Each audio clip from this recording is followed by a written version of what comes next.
All right, it's the 12th of July, 2014. My name's Charlie Maverick. You're tuned into the MavCast Tech Show. Relax yourself, let your conscience be free. You now roll with the dude named MAV. Relax yourself, let your conscience free. You now roll with the dude named MAV. Relax yourself, let your conscience free. You now roll with the dude named MAV. Relax yourself, let your conscience be free. You now roll with the dude named MAV. How's everybody doing this Saturday morning? About 10:30 Eastern Standard Time on Saturday morning. Here to talk about tech and whatever else is going on in the crazy world that we live in today. I know everybody's heard about this, and I'm only going to talk about it for a little bit because, just a little bit of monologue banter. LeBron James, how about that guy?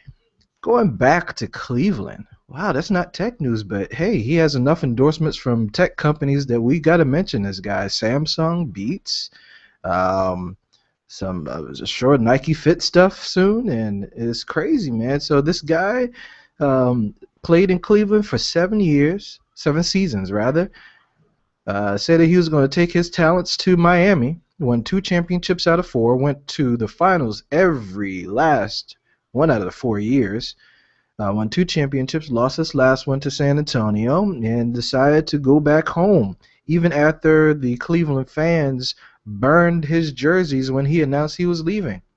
That was amazing. So he put that all behind him. The owner took down this crazy, disrespectful letter that he had on the website, and LeBron James is now a Cleveland Cavalier again with a much better team, projected to be a much better team as we look at it now. So let's see what happens with LeBron James and the Cleveland Cavaliers. He has admitted already that it's not going to be an instantaneous thing, that they're going to win a championship or maybe even go to the finals this coming season like what happened with Miami. But we're going to see what happens. He's in it for the long term. He's in it for the mentoring. That's all the sports that I got to mention today. But, it's big headlines yesterday. Got to talk about LeBron James, and LeBron James makes moves. Just got to do it, all right? So today, a lot of people ask me how I feel about Android Wear. Should I get it? Should I hold off? What's going on with Android Wear? And if you want more information on Android Wear, the functionality part of it, make sure that you listen to my past episode, which is the Google I/O wrap-up, or recap, rather. That gave a good breakdown of what Android Wear does and how it integrates with everything else in the Android and Google space. It's really, really functional, really from a developer standpoint. You have pretty good flexibility from having your phone app to your Android Wear app, and how it integrates with everything Google in terms of the Android TV, the Chromecast, your phone, your tablet, and what have you. Your Chrome computer. I have a Chromebook that I was ecstatic of the new capabilities that was revealed during Google I/O, so I feel really good about my purchase of my Chromebook, which I am broadcasting from right now. So people asked me, and I saw and read a lot of articles about what Google is going to do now that Android Wear has gained popularity right after its announcement. And what does it mean for Google Glass?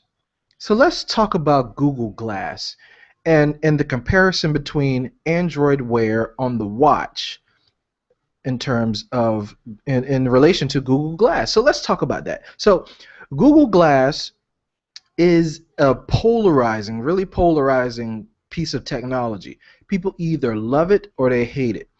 States have banned it from a lot of their public places. You can't take it at concerts. You can't take it in. I don't know why you're taking it in a restroom, but people won't allow you to take it into their restaurants. It's it's something that is very distracting in terms of you driving. So a lot of you know public safety has deemed it as very distracting, even though cars have heads-up displays on the dash and in the windshield now, which is essentially kind of the same thing. They're saying this is distracting. You shouldn't wear this while driving. It's going to be worse than using your phone. Do you agree with that? Well, that it all boils down to the whole thing about how the society accepts Google Glass. So Google Glass, you wear it on your face. People know that you're wearing it. It's very noticeable, and people feel that you're invading their privacy when you wear it around them. Just like if you hold up your phone like this, and it appears that you're taking a video or picture of people, and people don't like to be volunteered to have their picture taken without their consent. So they're scared that you're going to do creep shots, you're going to upload whatever they're doing to YouTube, and you're going to get famous off of their shortcomings or whatnot. And people are uncomfortable with it. People are really uncomfortable with it. Now, Android Wear is basically the software, but the Android Wear watches is the technology or the accessory that we're really going to focus on in the aspect of Android Wear versus Google Glass. Because you got Glassware, which is on Google Glass, and you have Android Wear, which is only on watches right now. And there are 3 watches that they are on. 2 are available for purchase at this time. You have the LG G Watch, which is $229 USD plus tax, where you could pick up at Best Buy, or you can order it from Google Play. You can order from Amazon. Now, if you order at Best Buy, you could pick it up today at most locations, because I researched that. I was very interested upon how quickly it was going to get into the brick and mortar stores. Or you got the Samsung Gear Live, which is still kind of on pre-order on a lot of outside Google Play uh, markets, or you can order it off of Amazon.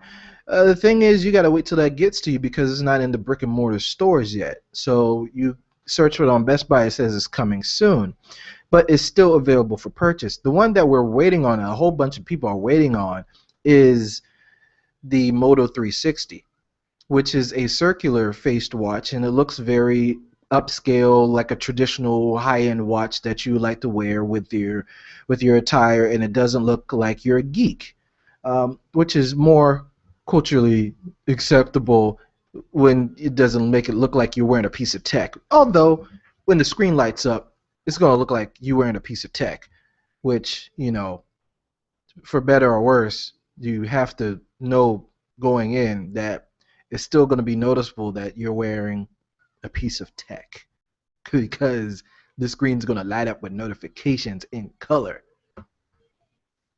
So you have to be aware of things like that, right? You have to be aware of things. You just can't go into it like, oh yeah, the Moto 360 is going to be the best because it has a circle, and people won't know that it's a smartwatch until I want them to know. Well, it's going to light up on your wrist whenever you get a notification or a call, whatever, and then it's going to light up a color like, ooh, what circular watch I know or I bought has a color LCD display, and you're seeing all these notifications. So you when it's not doing anything, it looks great, but it's going to look just as nerdy when it lights up. Anyway, so these are more culturally acceptable compared to glassware and Google Glass because you wear it on your wrist. Now, people already wear the Pebble and a few other smartwatches like the Gear, the Gear Neo, and the Gear 2, which is from Samsung. Sony smartwatch has 2 different watches out, and there's a whole revolution on what we call wearable technology. And anything other than a phone or a tablet or is that you wear on yourself is wearable technology. Fitbit is wearable technology also. So people are already acclimated to knowing what wearable technology is, even though they might not recognize the definition of the term wearable. If you say, hey, you got a wearable on, they're like, what the hell is that? I got a Fitbit on, or I got a Pebble on. Now, if you already invested in Pebble, you probably already know it's a wearable technology. Or if you have a Fitbit and you're really dedicated by using the Fitbit, you probably know it's a wearable piece of tech, right?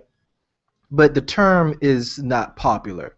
It's still kind of in the tech community being that term, but people, you either say smartwatch, fitness band, or stuff like that. But the whole umbrella is called, the whole category, the marketing category is called wearable technology.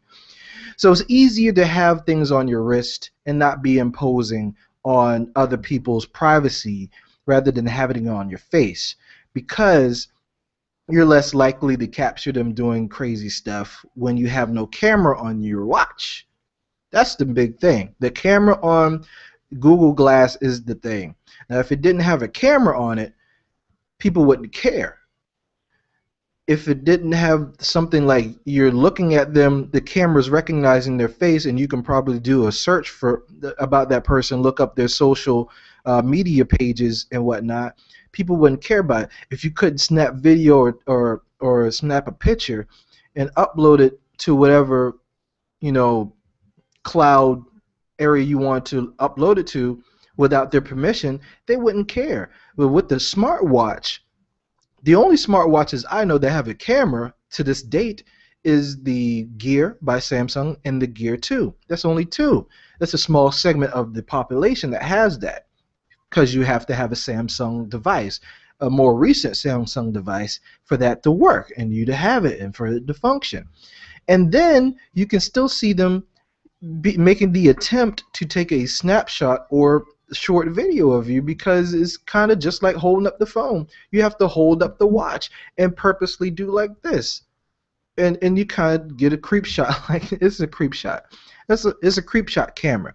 You're really not capturing anything precious like your kids or anything. Like, Google Glass really is designed to capture those moments, so you don't have to take out your phone and miss the moment. Like when you're capturing something with your kids are doing, and the little baby is like, and you already have the Google Glass on your face, and they're looking at you like, what the heck is that? I'm just getting used to your face. And then they do something funny, and you say, okay, Google, shoot video or whatever, and captures them. Rather than trying to capture the moment by you taking out your phone, they getting distracted by you taking out your phone, and they have a new object to focus on. They just stop whatever they're doing. Now, that's the benefit of Google Glass. The downfall of it is grown-ups don't like you using Google Glass to capture those moments. You drill that in your head. People don't want that. People are not ready. So Google Glass basically is, we can say it's ahead of its time. Society is not ready for Google Glass right now. Society has already been proven to be ready for smartwatches. This just not highly adopted yet because it is an investment for an accessory, which is essentially an extension of your smartphone. So people see it as being a redundancy in a way. People are still, they know about it, they're comfortable buying it as long as they're comfortable knowing they're getting a benefit out of it.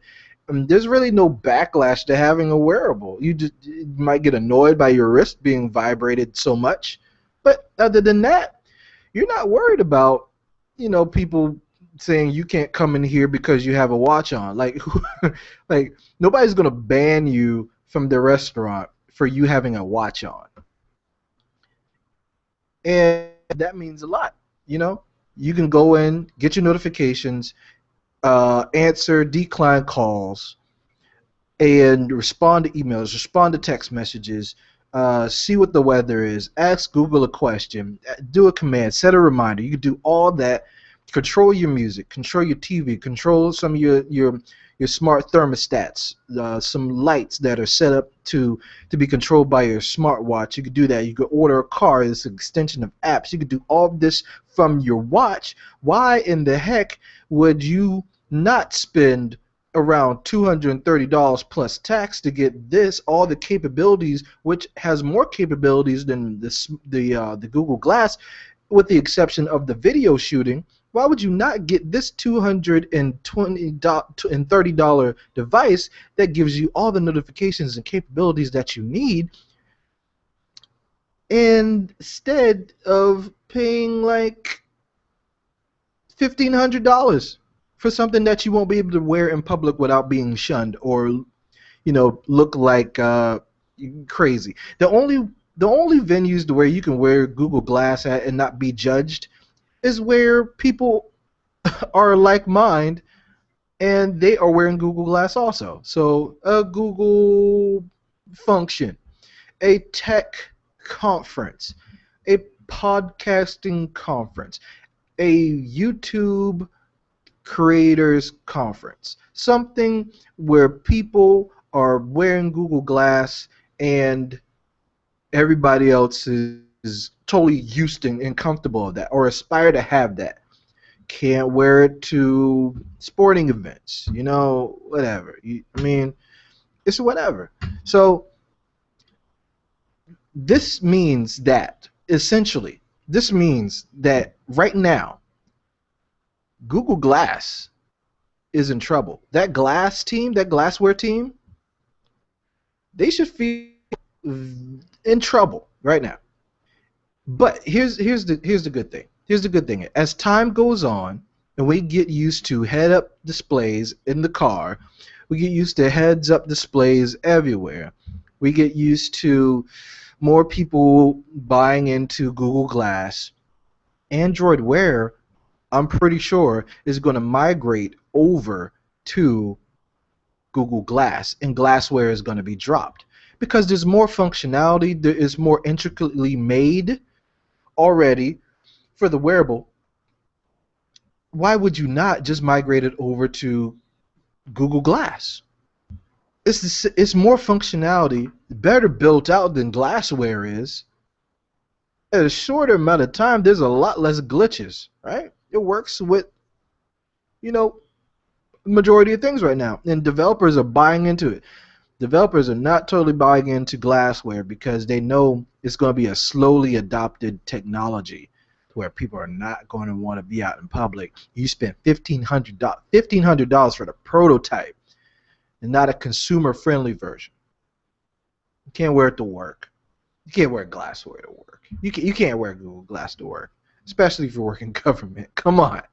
If you work in the Pentagon, they confiscate your phone because your phone has a camera on it, and you can't take it into the Pentagon because of security reasons.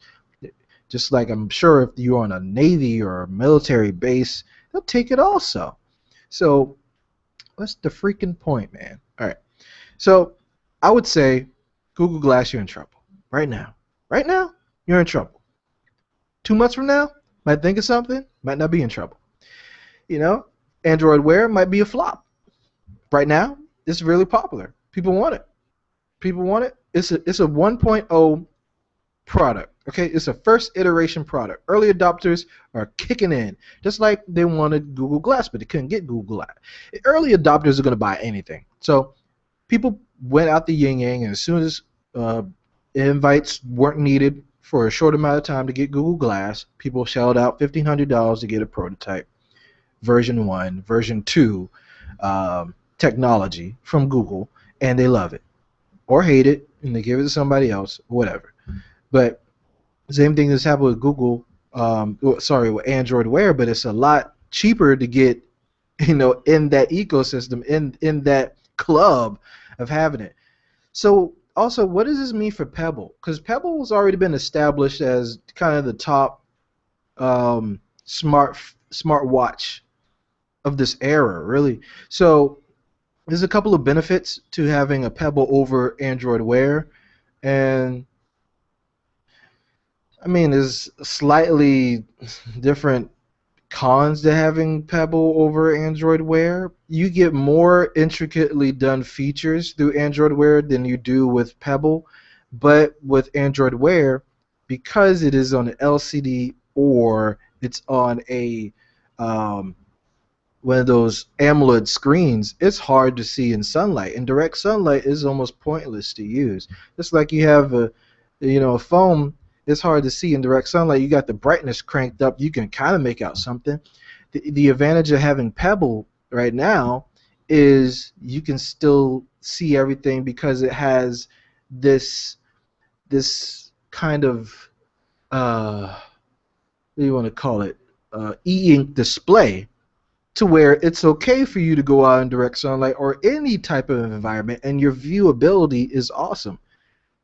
I can still see this thing when I have on 3D glasses, which is it's not fun to look at, but you can still make out stuff. And can you do that with your regular AMOLED or LCD screen? Nah, not really. I mean, it's less intrusive, or it's less noticeable when you get a notification from Pebble versus Android Wear, because this is an e-ink display.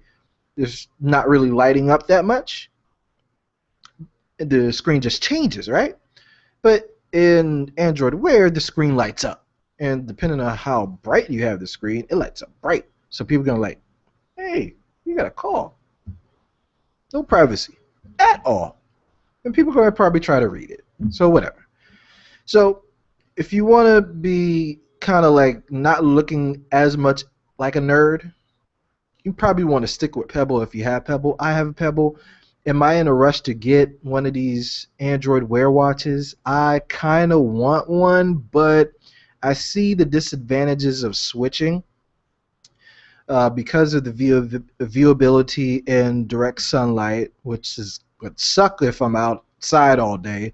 Also, the battery life comparisons. Pebble can last from 3 to 5 days if you minimize the notifications that come through. If no one really texts you or call you, whatever, your Pebble will last a week. If you are a very heavy user of communication with text and whatnot, you can get about 2-3 days out of it. Android Wear, the most you can get out of it is a day and a half. The most, if you do nothing. If you are a boring person, nobody loves you, you get a day and a half. If you're heavy, you might be able to make it a day. It'll have the same type of battery life your phone does. So you have to charge it every single night. And I say even if you make it through a day and a half, you still got to charge it every single night, because you don't want your watch to die on you halfway through the day, because that'd be stupid. I've had my Pebble die on me halfway through the day because I didn't charge it when I was supposed to. It gave me a notification that was 10% remaining of power. I was like, maybe I can make it through the day, because I have before. But I started texting a lot that day, had a few calls, and it eventually died because it consumes more power the busier you are, right? Duh. So that's what happens to it. So all of these smartwatches right now are basically only lasting maximum day and a half. We don't know exactly how long the Moto 360 would last, because they're not giving any details on it as of yet, on how the battery life is, how to even charge it, because when they were displaying it and people were using it, they had a sticker over the bottom to where you can, where if it was off, you can kind of tell how it charges. But since they had it off, you can't really tell. So that sucks, right? So we gotta wait. We don't know the price of it. Could be $400. We don't know the price of it. Essentially, it's going to do the same thing that the other watches do. It just looks better. So is that the reason to pay $150 more? Maybe it might be cheaper than the other ones. That would be a good buy-in if you have a better looking watch, and then it's cheaper. So, it is what it is.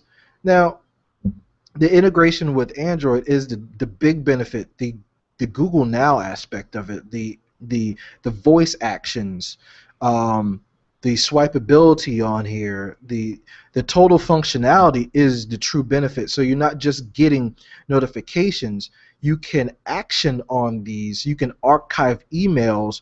And there's a couple of third-party apps with Pebble that do this, but it's kind of not as intuitive as Android Wear is because it came straight from Google. So of course it's going to be better integrated to, Android OS apps. Why would it not?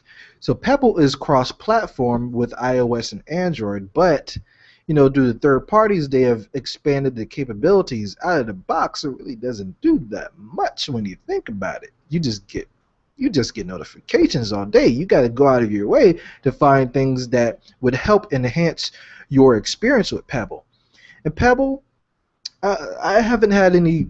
I haven't had any problems with Pebble. This is my second Pebble watch I've had. First time I didn't really buy into it. I wasn't ready for Pebble. Now I understand solely what I needed from it, and I went back, got it for my birthday, and it all worked out fine. So I don't love it. I don't dislike it. I just find it that I have to have, once you start using it and you leave your watch home one day, you feel like, I just forgot a part of my clothing. I feel really out of place. I have to go, and you get pissed off because you have to go back to checking your phone. The whole benefit of wearable technology is so you don't have to keep picking up your phone over 175 times a day. The people on average pick up their phone over 150 times a day just to check and see if they have notifications. Not to really do anything, but just to check and see if they have notifications. That is the essence of wearable technology in terms of smartwatches and Google Glass and whatnot. So you don't have to pick up your phone that much, which essentially saves battery life on your phone, which is the hub for all this anyway. So that makes total sense. Um, so is Pebble in trouble? I wouldn't say Pebble's in trouble right now because there are a couple of advantages with sticking to them for now. Battery life, visibility. That's about all. Um, that's the only advantages between over Android Wear and sticking with Pebble is the battery life and the visibility. Everything else is in Android Wear's corner. Now, since Android Wear and its devices that came with it on are in 1.0 status, I believe that very soon, since we know Asus is coming out with a watch and the other people are coming out with watches also, that they're going to take this and they're going to better the hardware to catch up with the software and make it a way that it would fix some of these things. Would it fix visibility? I don't know. I honestly don't know. I mean, it has to be, right now it's a requirement for it to be on a smartphone like screen for swiping and things like that. So you have to have it on some type of LCD or some type of AMOLED, some type. That's in the parameters right there. You have to keep it right there for now. They probably will change it, I think, if they really want to change things and make it better for visibility. But I mean, it is what it is. It is what it is. Any color screen smartwatch has this problem. I mean, the Samsung watch has relatively the same problem because it is a AMOLED screen. Just don't check your watch outside, whatever. Okay? Just don't do that. All right. So let's do update with my Fitbit. So if you just now joining the live show, I've already talked about Android Wear and what it means to Google Glass. Please rewind after this is published to hear that discussion, or the topic rather. Is Pebble in trouble? Already covered that, so make sure after this is posted you go ahead and listen to that because that was very cool, I believe. Now it is an update of the Fitbit that I use, and I have the Fitbit on right now. To be honest, people, and this is going to tie into Android Wear still, to be honest, since Google Fit is going to be on Android Wear, and then on the Samsung Gear Live you have the heart rate monitor, and essentially Android Wear counts your steps, right? So this essentially is a pedometer. Along with it, it monitors your sleep patterns because you see how you're moving, and if you're moving around, if you have steps while you're moving, they assume that you're awake. Or if you're tossing and turning, they say that you have restless sleep. So they take the movements of your body to monitor your sleep and the quality of it, which is the only thing that I feel that Android Wear does not do right now. But maybe they would integrate that into the hardware because they have to do something with the hardware. I'm pretty sure there's something out there with the algorithms so they can make that possible. But who really wants to wear their watch to sleep? That's the only thing. It's hard enough wearing this to sleep. I stopped. I stopped wearing this while I sleep because, I mean, I got used to it, but when I took it off and stopped using it, I felt that I was less worried about trying to monitor my quality of sleep, and I just slept, and it got better. So when the first night I put this on, and I was like, yes, I'm gonna have my sleep monitor. I slept terrible. That might have been one of the worst nights of sleep I've had in a while because I was so focused on seeing the result of my sleep pattern. I was totally out of whack. And when I put the Fitbit down for a while, because I did for a few weeks, I just stopped using it. I was like, what's going on? Why? I'm not really working out like I used to anymore because it's hot outside. I work out when it's cold, which is weird. I like the cold better than to do the heat, so I'm not really going outside, going on my long walks or jogs, semi-jogs, because I don't really run. Um, and I'm just walking around the office or the house, so I'm not really getting any benefit out of it. So I took it off. So the only thing that made me put this Fitbit back on, really, is the fact that there is an app out there, and I want you guys to try this app out, um, that really kind of makes you more competitive. So we already know if you have a Fitbit, you can have your friends, you can compete against your friends with steps. That's about it. But if you download um, Fit RPG from your respective app store, if you have iOS or Android, you can do this. Other ones, sorry. But basically, this ties into your Fitbit account. So you log in with Fitbit. You add friends, and then it's loading right now, so you can see it loading. I don't know why it's loading so long, but I might have to close it. So basically, this is an RPG game. So if you ever played RPG, and I'm not a gamer per se, but I played an RPG before, and this, kind of fits into that RPG thing to where you go on a quest, you complete the quest, you gain points, you use the points to get weapons, use the weapons to battle your friends. Now, as I recall, once you have the weapon of choice and you battle, it's kind of out of your hands at that point. But the point is to get the best weapons. So when you battle, you get the best weapons and you win. So in essence, this kind of like, hey, this is a way that I can get interested back in the Fitbit. If I'm not consistently active, this is a way for me to feel like I'm active by going in and doing these quests or whatnot and getting these points, competing with friends. You can add friends. They're not really my friends, but your friends on there, and you Fitbit friends, or whatever.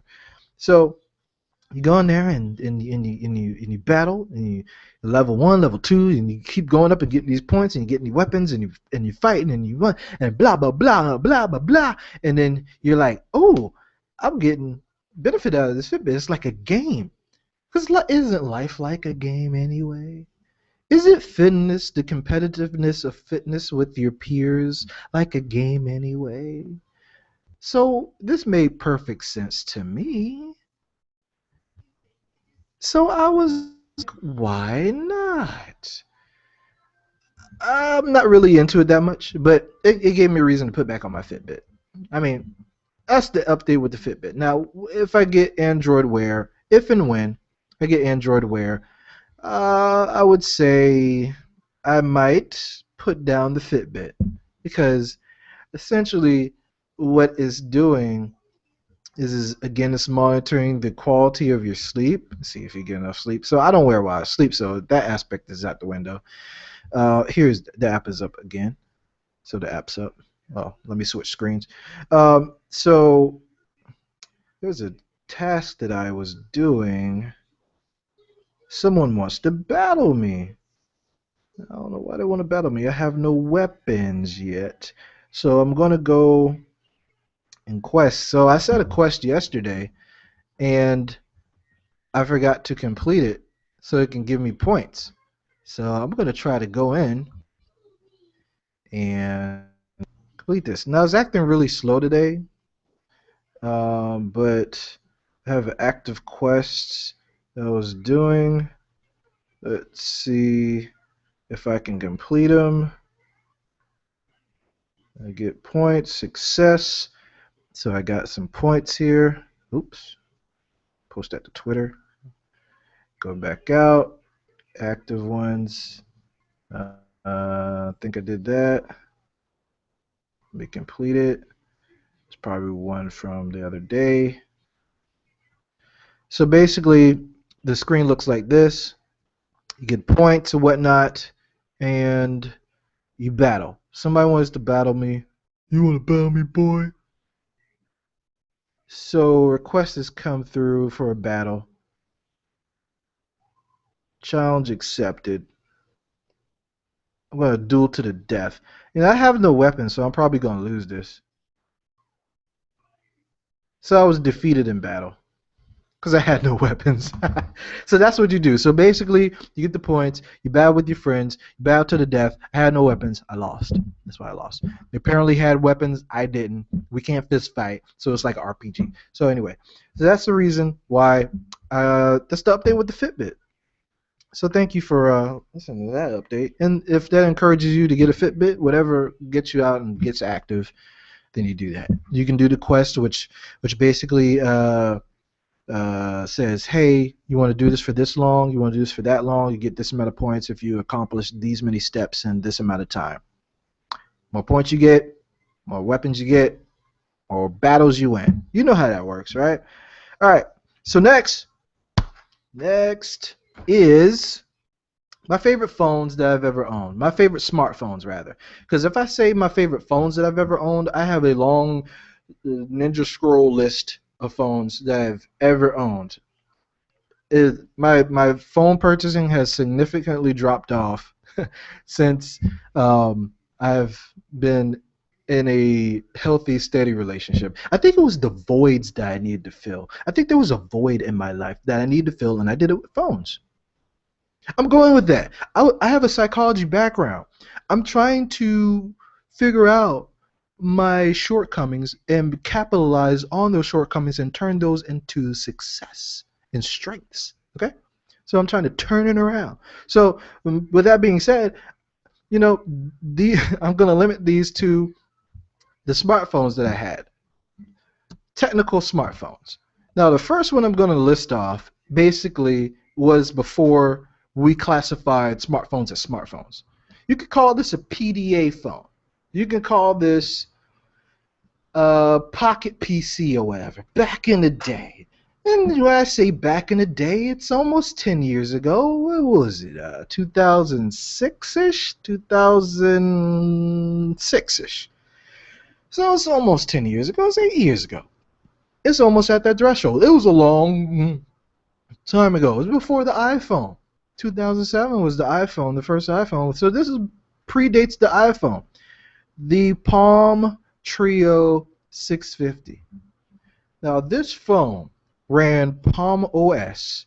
You can go on to some websites, download some apps. Because there wasn't a legitimate app store, you had to go find the apps on a website and then blah, blah, blah, make it go to the phone and blah and all that.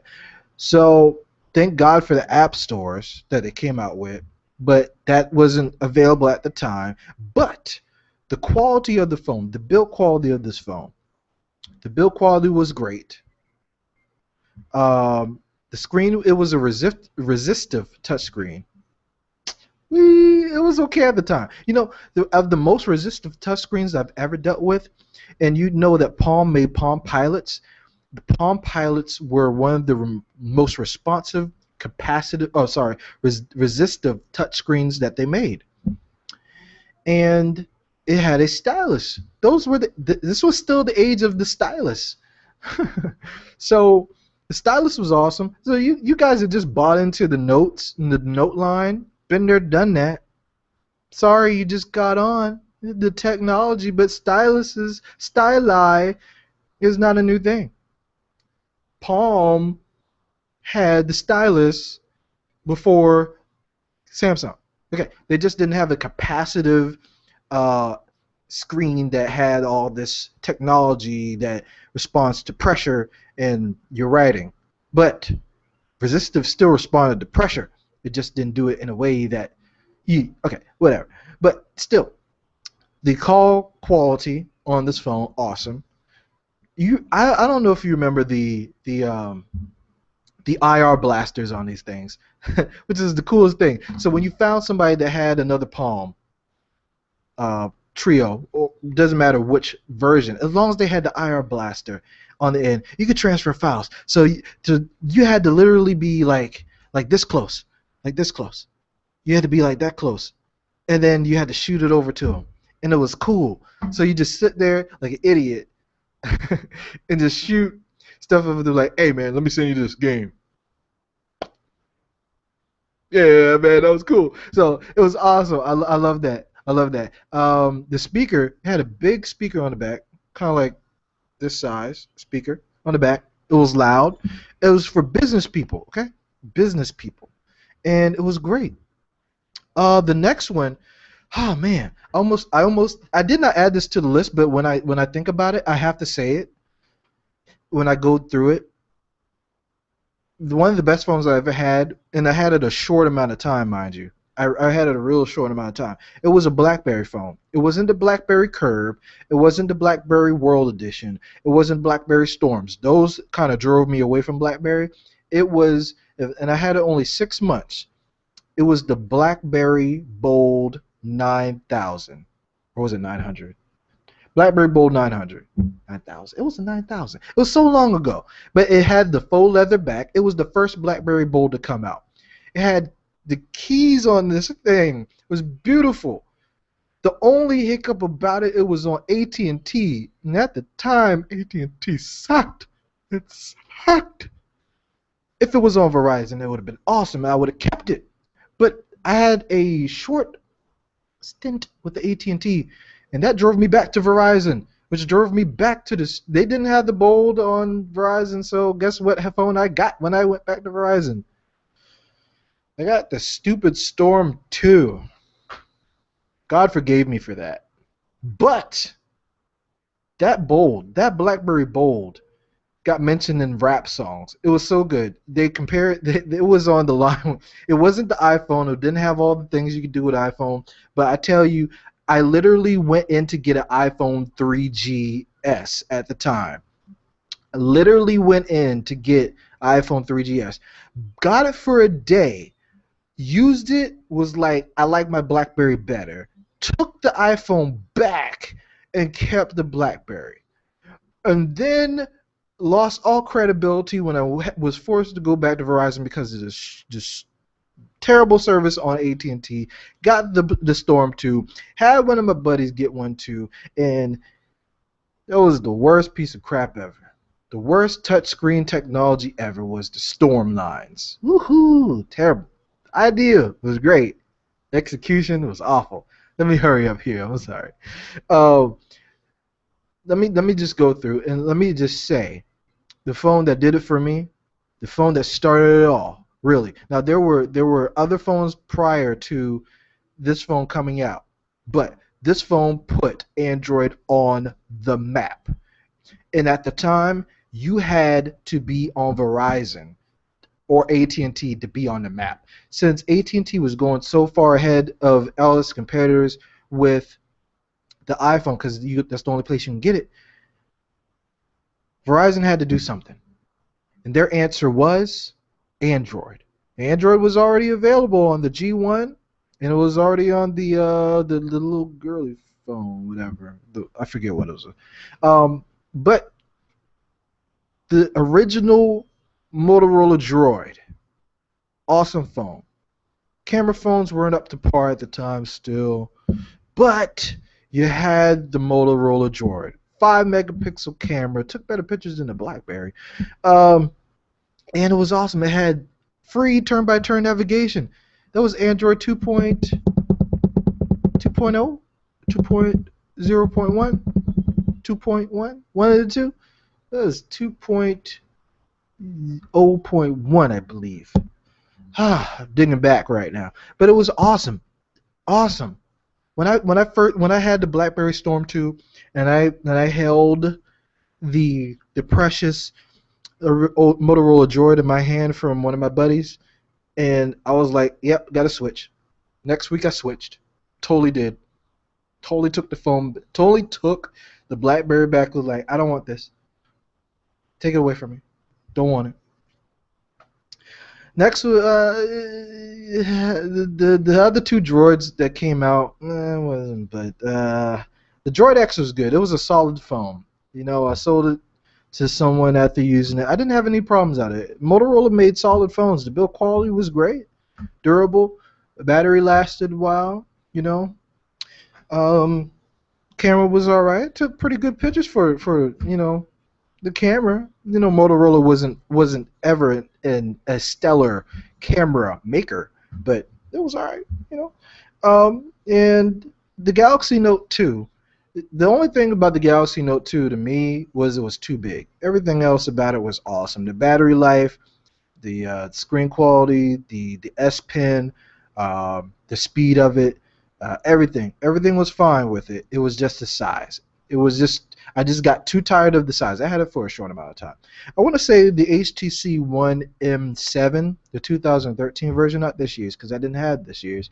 I would say that one was one of my favorite phones. I had that really short amount of time too, but I would say that this phone, the materials used, the speed of the phone, the beauty of the actual screen quality, the battery life. I would say this is the first HTC phone where they got battery life correct. Like, it didn't suck down every ounce of battery you had before it was supposed to. So they officially optimized battery life with this thing. And it was, to me, their first real success. I mean, they had successful selling phones before, but this one was the start of a new era of HTC. The camera was still left something to be desired, and it still leaves something to be desired. But they almost had me buy into that marketing, that ultra pixel. They almost had me. Until I started taking pictures. Next, I would say the current phone I have, Moto X. Again, the camera is better than. Hey, look. Honestly, it's not as bad as people make it out to be, but it's not the best camera out there. Okay, if you want a camera phone, if you want a really good camera, get a damn camera. That's all I gotta say. Get a camera if you want a really high class camera. But this phone has never given me problems.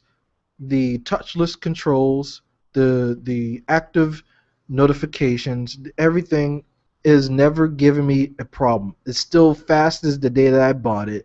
The ergonomics, and I had a lot of things to say about this phone. As you can see, once you come back from that, when you pick up the phone and it gives you the time and all that, this was before the smartwatches were popular. If coming back from this and having to go back to regular notification lights, or even the iPhone that doesn't have notification anything unless it lights up the whole screen when you get something that comes through, which is terrible. But this phone it might be one of my favorite phones. I mean, like top 3 of all time, because I've had no issues with this phone. I'm not really in a rush to get rid of it, although if they come out with another iteration of it, I will, because it's time for me to trade up. I like the size of it. It's 4.7 inches. It is sweet. It's the same. It's almost the same footprint in your hand as the iPhone 5S, but it it has a substantially larger screen. It's 720p resolution. I don't care about the resolution. Guess what? I had no problem ever seeing anything. Contacts in, contacts out. Direct sunlight is one of the best phones I had with direct sunlight, with the exception of the old Palm Treo. I mean, the Palm Treo, you can see anything with that screen. um, the last phone I have is the most current one. Is my work phone. Is the iPhone 5S. Woo! He said iPhone. Oh my God! What is he doing? Yes, iPhone 5S. I love that phone because I didn't pay for it. One, and it works well. It just works well. Um, and basically, that's all I gotta say about it. Camera's good. I barely use it. Battery life is okay. I barely use it. Build quality is awesome. It's more durable than people make it out to be. I carry it in my pocket, no case, with keys sometimes. It's not scratched up. I don't know how you people are scratching up your phones. I really don't know that. I have gone out of my way to see if I can scratch this phone. I haven't scratched the phone. I haven't scratched any of my phones ever, unless I legitimately have dropped it on cement. I don't know how you guys are messing up your phones. I really don't know. You hit me up on my email or whatever. Tell me how you doing this. I don't know. I really don't know. Why you got screen protectors still? I don't know. My screen might be full of fingerprints, but there is not a scratch or blemish on the screen. I don't know what you guys are doing. I'll put cases on my phone. I really don't know. That's my rant. That's my rant of the day. I really don't know what you guys are doing. But if you tell me, you find out, you let me know. Okay? Maybe we can compare what we're doing in life. Maybe you're living wrong in life. Maybe that's it. Maybe you're living foul in life. Okay? But I don't know. I don't know what you're doing. Anyway, wrapping up because it's almost an hour. So I'm glad you stay with it. So basically, let me recap a little bit what went on in the show. If you're just tuning in, talked about Android Wear and what that means, or is it the death of Google Glass? I didn't really say death when I was talking about it. But that means that's kind of cruel to say. That's important. That's emphasis right there. Should have said that. Is Pebble in trouble because of Android Wear? Talked about that also. Update with the Fitbit and the Fit RPG app. Talked about that. Favorite smartphones. Just recap that. Just went down the list with that. And finally, everybody wants to know what Apple's going to do with their iWatch. Rumors. Apple hasn't confirmed anything. People are being hired from other companies with fashion watches and other technologies and whatnot. But look, we don't know. People stop speculating. People stop speculating what Apple's going to do until they do it. Because most of the time, you guys are really wrong. All these Apple rumors that come out that are longer than a month or 2 months out from the actual announcement, I don't pay any attention to them because they're usually wrong. They got 1% of it right. 1%. Apple and Google, for that matter, are keeping things secret much better than they used to. And that's it. That's it for the show, man. That's it for the show. I'm glad you guys tuned in. Glad you guys took the time out to listen to the show. Make sure you follow the blog at themavcast.blogspot.com. Make sure you go on Google Plus, join the community, Living Room Productions podcast channel, which also has a blog where our shows are posted. It also has the Summer Blockbuster movie review, which is tomorrow. Tune into that. Jimbo Knows, which was 2 nights ago. Watch that. Subscribe to the channels. We got a new show coming up, which is called This Crazy World. It's more kind of like on the lines of No Agenda. If you ever watch or listen to that show, it's really cool. So make sure you guys subscribe to my YouTube channel, comment on the show, send me some constructive criticism if you wish. Um, Also, the show is on iTunes, so make sure you search for the MavCast on iTunes, because if you can't listen to video because you're at work, you can listen to the audio. Subscribe to it on iTunes. I got a nice picture up there, man. I got a nice picture, man. I'm telling you, I got a nice picture. So thank you for listening to the show. I hope you liked it. I hope you guys are entertained and informed. So, all you Heat fans that are now Cavs fans, you guys are the worst type of people ever. And you all say that I'm a LeBron fan. That ain't what you were saying in the playoffs. I'm just saying. That ain't what you said. You said after they lost, but before they were losing, you said, I'm a Heat fan. You didn't say LeBron fan. You didn't say LeBron fan. You said Heat fan. Heat fan. You didn't even talk trash about Chris Bosh when he was shooting all those threes. I'm sorry. I'm sorry. I'm sorry. I'm sorry. I'm sorry. I'm just saying. I'm just saying. I'm just saying. You gotta get your story straight. Gotta be consistent. I'm a Celtic fan for life, even though we have no one. That's all right. That's all right. I do like I did in the '90s and bandwagon on somebody else, but guess what? Guess what? I'm still a Celtic fan.